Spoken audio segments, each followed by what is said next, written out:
నీ వాక్యము నన్ను బ్రతికించి ఉన్నది. చివరిగా చెప్తున్నాను ఈ మాట. గతించిన గతాన్ని గురించి పదే పదే అనుకొని కొంతమంది అక్కడే కూర్చుంటారు. దేవుడు అంటున్నాడు, విశ్వాసం ఉందా? ఉందయ్యా. అట్లయితే మళ్ళా ప్రారంభించాను. జారిపడ్డావా?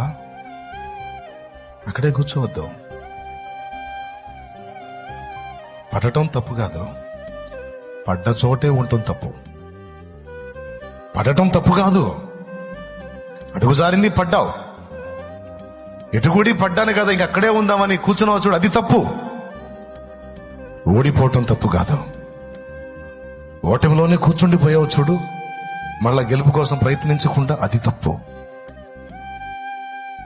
లే, మళ్ళీ పోరాటం ప్రారంభించావు.